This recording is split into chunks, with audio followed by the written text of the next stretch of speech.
Starting things is always the hardest part. But once I finally get a groove of it, it's like a normal routine for me. I haven't read a book in like 11 or 12 days.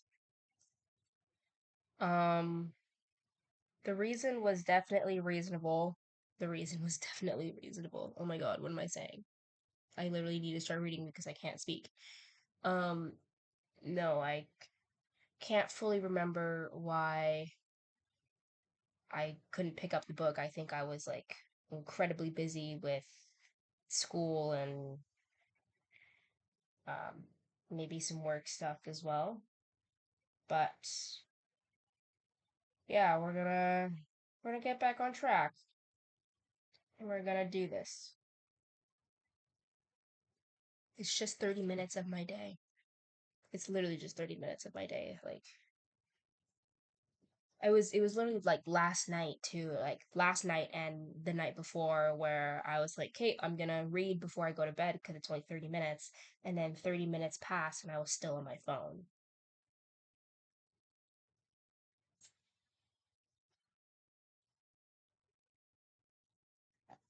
Chapter 9, Magic as if Particularization.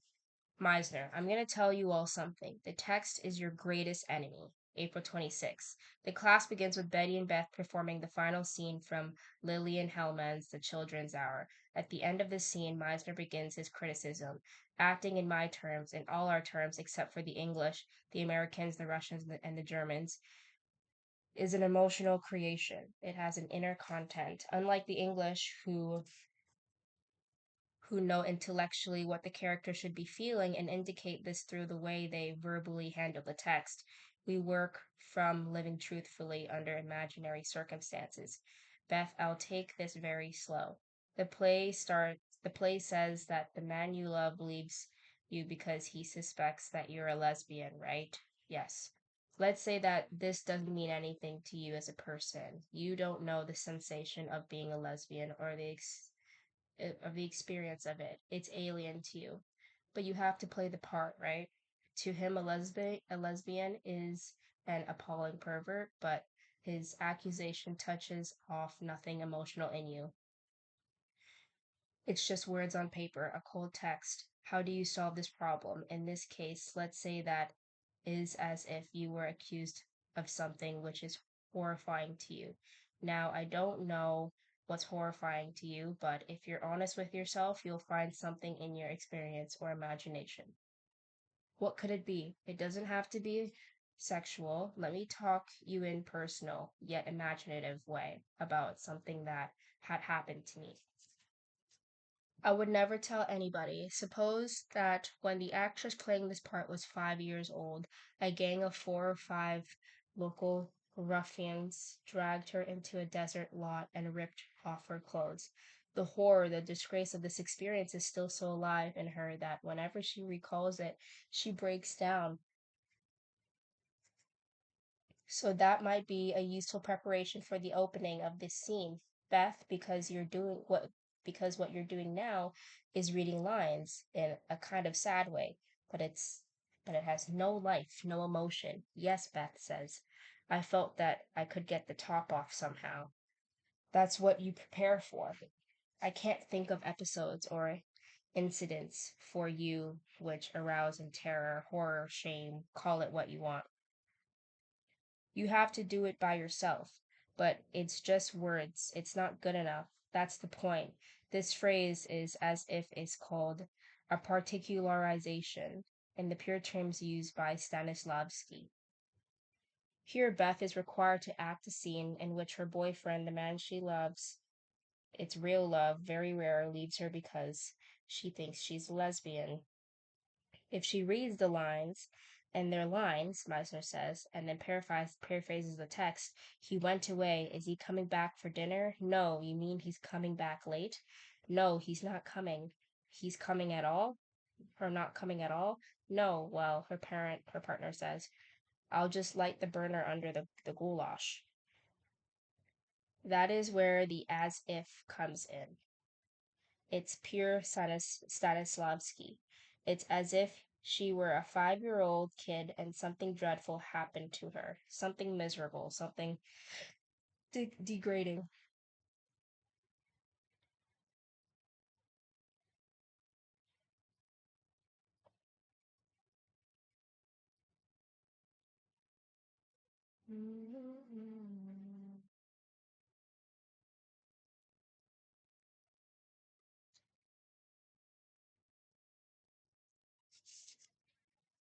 Or it could be as if she were in a state of total shock, or as if she were suddenly paralyzed with fear or tension. And that particularization is the preparation.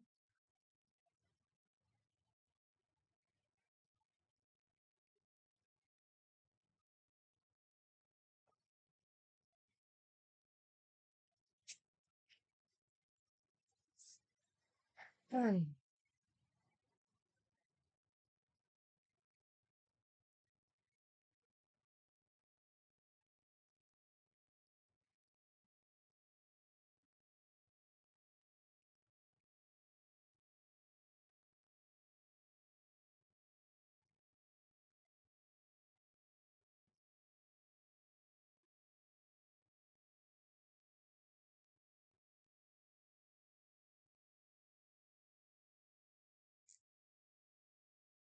Ugh, I'm not really getting this, but let me keep reading.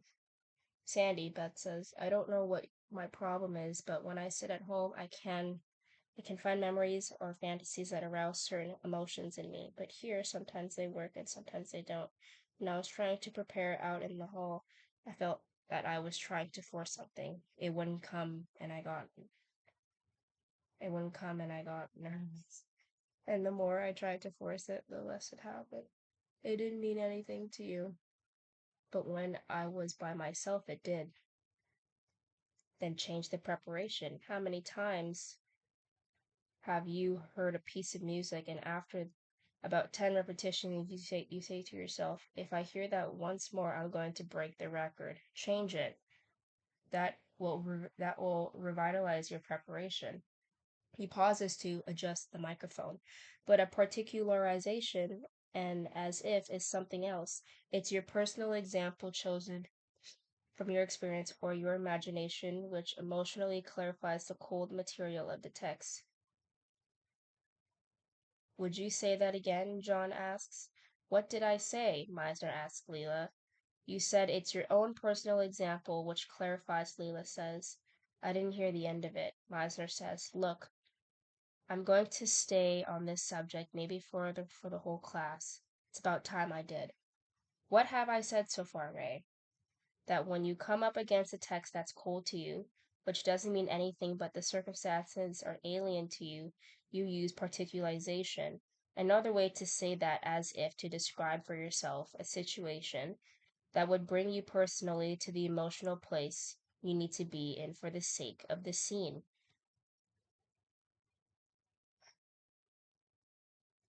Doesn't mean anything. Another way to say that is as if to describe yourself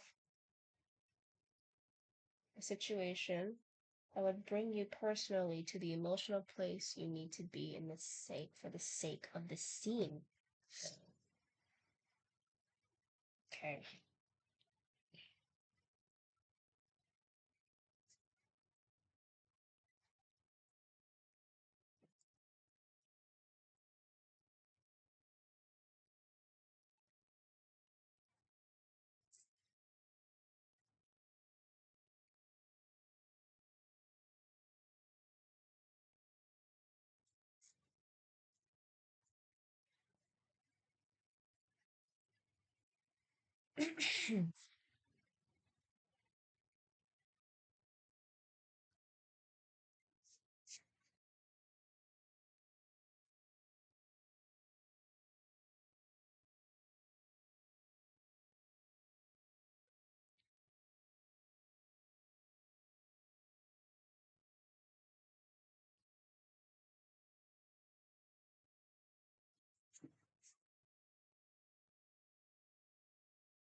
for the sake of the scene.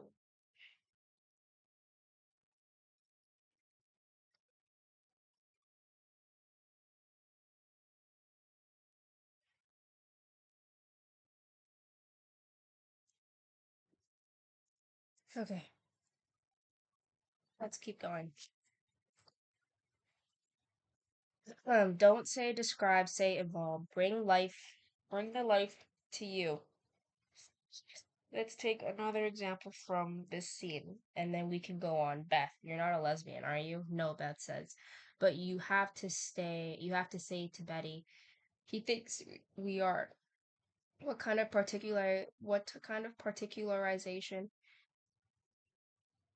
could you think of which could or would clarify the way in which you tell her that your ex-boyfriend thinks you're lovers? I have two problems, Beth says. One thing I think of is that I'm feeling sad because my boyfriend left me. Forget the story. Forget the story.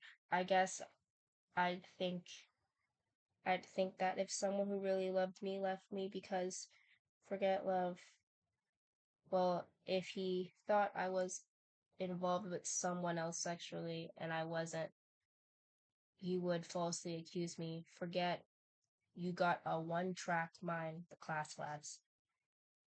Or ambition, Beth says. Didn't you say there's nothing else? Suppose it was as if you told her that your boyfriend thinks you both take heroin. It's a deadly secret, isn't it? Or it's as if he suspects you both have prison records or jointly murdered an illegitimate child or were practicing witchcraft. You see, this is an area of acting which makes it demand entirely on your imagination. Suppose that Ralph and John were cast as players on the same football team, and suppose that in the play, Ralph, you're hurting on the field and are brought into the locker room and are lying there unconscious where your team is waiting for the ambulance to come. And suppose that I, as a director, said to you, John, stand there and watch him as if he were your wife who is dying. Now, God knows that has little to do with two football players, but we, the audience, will never know where you got your emotion. John, although we will be responsive to it. And if anybody says to you, "Where did you get that moment?" It's very touching. Your answer is buzz off. Now God knows that,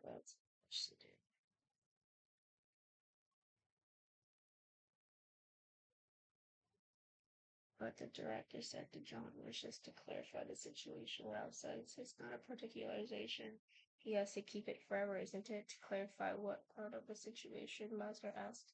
To clarify his feeling about what he's watching.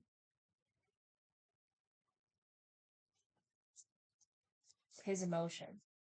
But is there a difference between what he feels about injury and his emotion?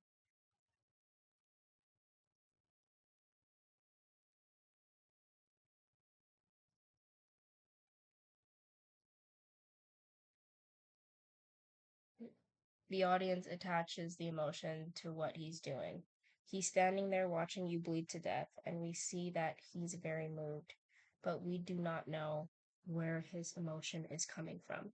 So, a particularization is similar to preparation, Joseph says, only it's for a specific moment. It has to be chosen, Meisner says, and it must be personal. Yes, and it worked on in rehearsal. What you do, so it's what you do your homework and bring into rehearsal, Joseph says. Is the particulation then a permanent part of performance? Rosemary asks. If I'm doing my 200th performance of Death of a Salesman, oh, by that time you may have had 50 different preparations, but the particularizations, the as ifs, which have been worked out in rehearsals, are now those elements that give form to your role, remain consistent.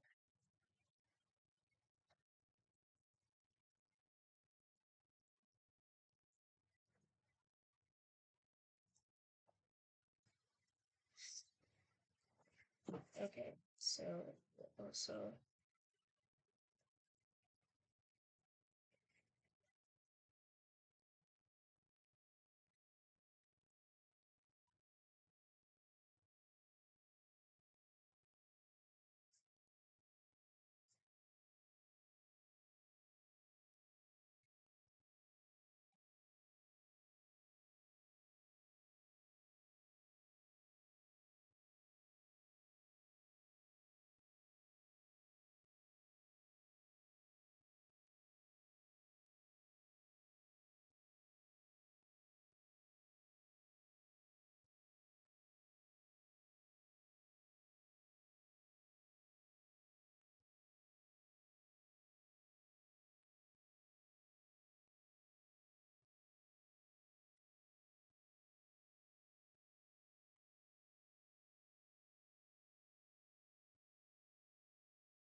okay, it must be chosen.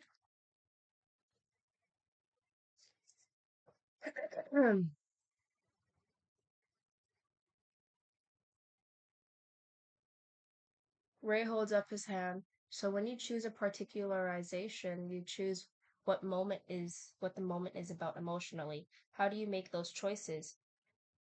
Is that the subject of a different class, or can we talk about it now?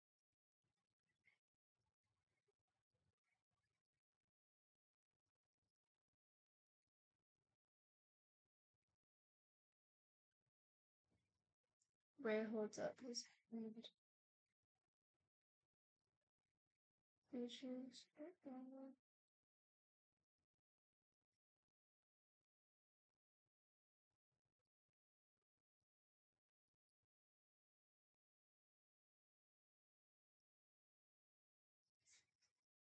So when you choose a particularization, you choose what the moment.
Ray holds up his hand. So when you choose particularization, you choose what the moment is about emotionally. How do you make those choices? Is that the subject of a different class, or can we talk about it now? They come from your instincts in relation to that particular scene, of course, as a result of how you either understand it or misunderstand it. Ray asks, of course. Let me ask you a question. Is there ever a time, no matter how many times Beth plays in the children's hour, when that character is going to have to squirm with misery when she announced that her boyfriend is never coming back? After a pause, Ray says, "You put me in a spot because I want to say no, but at the same time, I want to say that an equally valid reading would be if she pissed me off at the woman she lives with because of what has happened. And so anger comes out instead. Then it's a mischoice. Okay. That's what I'm asking. How do you make the right choice? Your instinct.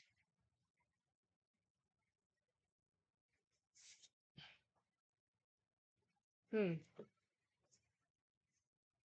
How do you make the right choice? Your instinct. Also, Rosemary says there's a director. Yes, Meisner says there's a director. The director is going to let you know what he wants you to project emotionally. Look, Coffin wrote a piece called The Revolutionary Etude. Everybody has played it. Can it ever be anything but? And he mimes playing the trumpet piece on the top of his desk. The Revolutionary Etude, do you understand? I do, Ray says. But I want to say that everybody who plays it will emotionally play it differently. And everyone who has to get to that emotion which the director wants get there differently.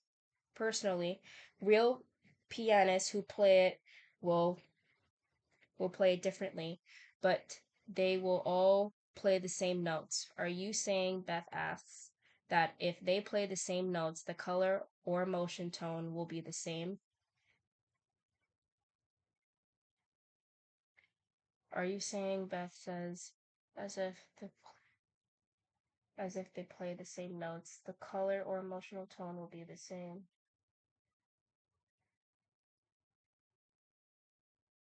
Real pianists who play it will play it differently, but they will all playing the same notes. Are you saying, Beth asks, if they play the same notes, the color and emotion tone is still the same, more or less? Can you imagine a cheerful Hamlet? Hmm. Real pianists who play it will play it differently, but they are all playing the same notes. Are you saying, Beth asks, that if we play the same notes, the color and emotion tone will stay the same? Wait.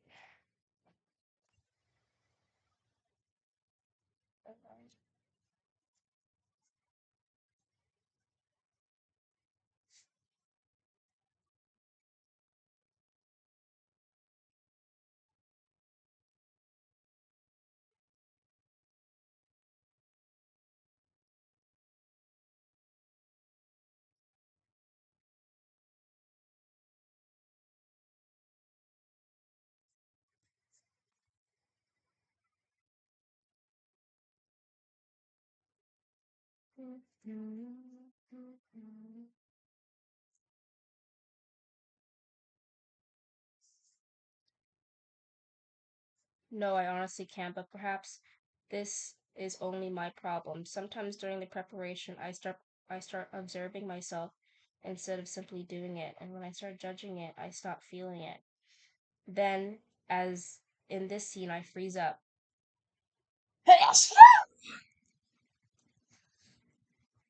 No, I honestly can't, but perhaps this is only my.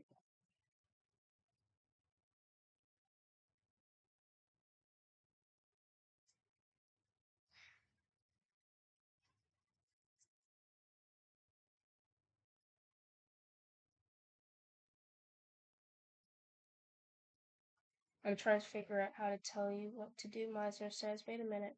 There's a certain element would that would that if you weren't there, but it is in preparation, which makes you aware of yourself. But in the moment you play the scene, and your attention focuses on something else, that self consciousness diminishes. Do you understand?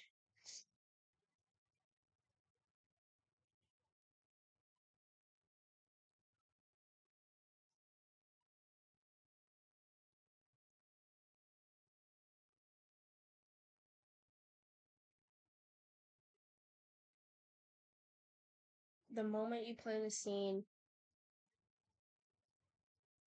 do you understand? Oh my god, this is like. Whew.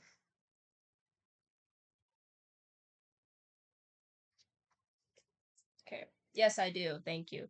Particularization, Meisner says, it's really simple and not nearly as complicated as preparation nor subtle. Let's say make up my mind that I hate to teach. See?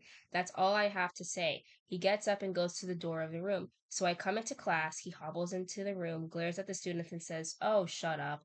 The class laughs. Then he repeats the entrance except that this time he waltzes in delighted to see his students. Is everybody here? He asks, and they laugh again. Now, I didn't have to work that out. I just know what I hate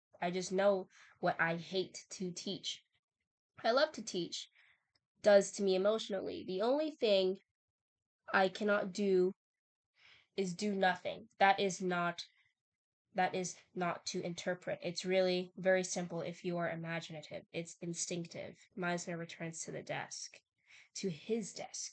Do you know the Ibs, Ibsen play Hedda Gabler? She burns the manuscript at the end of the play. Do you remember that? Once I talked to Harold Clurman about that scene, and Harold said that when Hedda burns the man unscript, she's burning him. That's not just his book and its unfaithful lover. Now the difference between burning a manuscript and burning a man is enormous. That's a particularization. Wait, what? Okay. Do you remember that once I talked to Harold Clurman about that scene, and Harold said when Hedda burns the main unscript, she's burning him. That's not just his book, it's her unfaithful lover. Now, the difference between burning a manuscript and burning a man is enormous. I don't get it. I actually don't get it.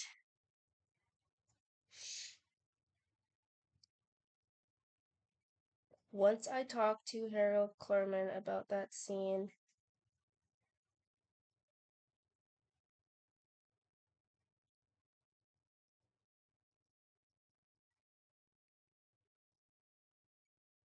she's burning him.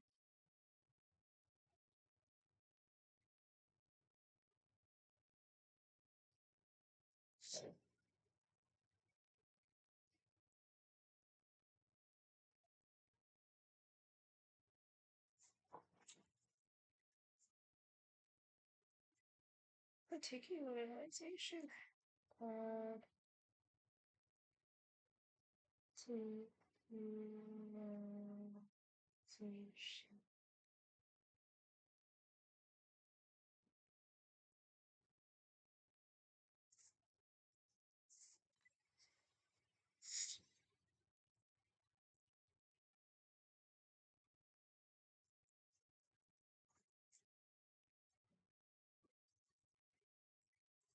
the class agrees. The text would be spoken. Even Judith Anderson learns her lines, but it would come out without the underlying emotion. She would make the correct choices, Anna says, do the right things, but it would come out. She'd play the obvious play. That's my worst fear, Betty says. That's your worst fear, Meisner asks, and the class laughs. It's in the top 10, yeah, Betty says. I'm constantly afraid of that because I'll tell you something about that. Meisner says, you are what you are. Your personality is what it is. There are some things that you cannot change and that you may as well accept in yourself. Each of us have certain scope and certain limitations. That's our nature, our theoretical nature. We are limited by our theoretical nature, which can be very narrow or very broad. Dewes could not play Shakespeare. She tried, but she failed. You could read George Bernard Shaw's article on Dewes and Bernhard to understand the highest level the difference in theatrical personalities. Meisner pauses for a moment before continuing. You know, Maureen Stapleton is a wonderful actress, but if you ask her to play the mother in the Glass Menagerie, she's not very good.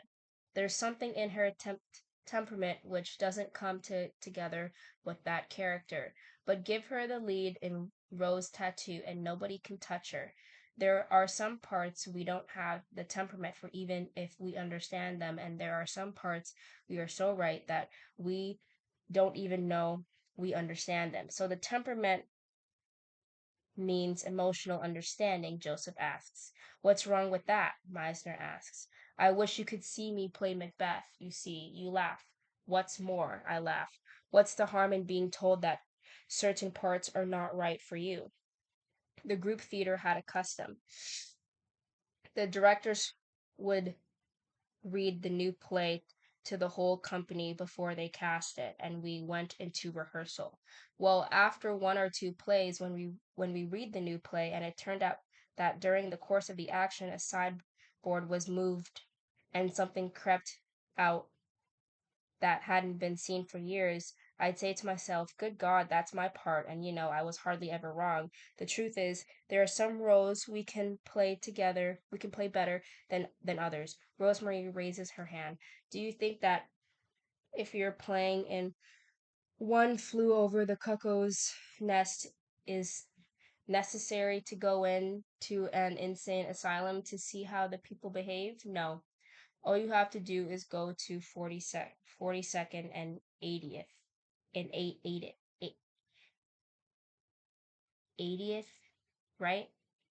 If you want to go even that far, Meisner says, when I played the young son Julie, the Odets play Paradise Lost. I had to play a boy who was dying of sleeping sickness. Did I go to the hospital where they had sleeping sickness patients? No. But I did ask a doctor what the symptoms were, and you said you get paralyzed. So I paralyzed from left side but not my right side because I had to use it. That's all. You pick out one or two things and don't try to duplicate realistically all the symptoms. I think it's important to get information, Rosemary says. Observation, particularization. Right. It's like you're talking about wearing the emerald dress to the White House. I don't have to make a field trip to the White House or study all the emeralds at Cartier's. All I have to think about is not having to serve cheeseburgers anymore. If I make it personal to me, the rest will follow.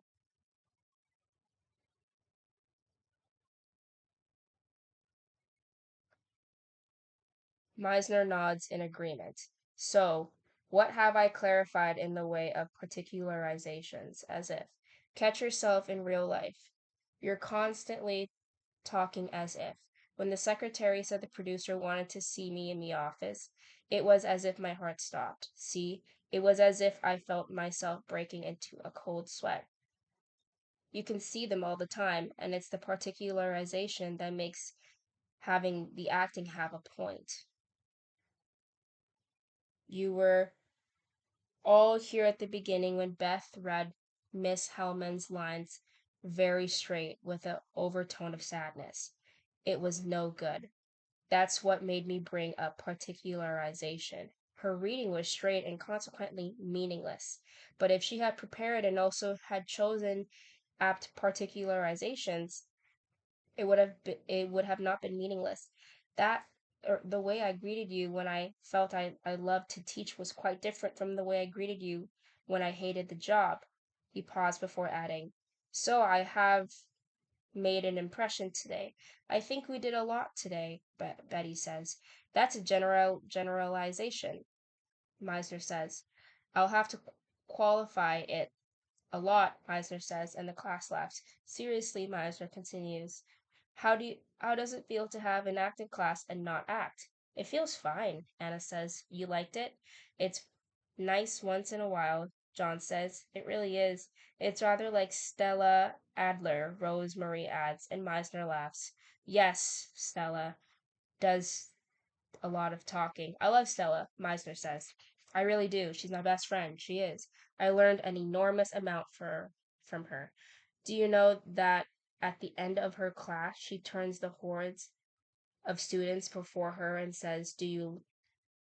He raises her arms above his head, and the class laughs.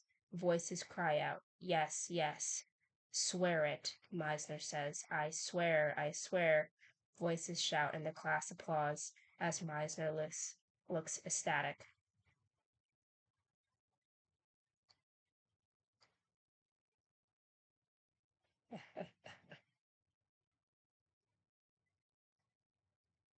Alrighty,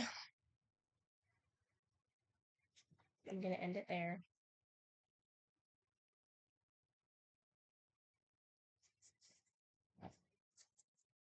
See y'all later tonight. Peace out.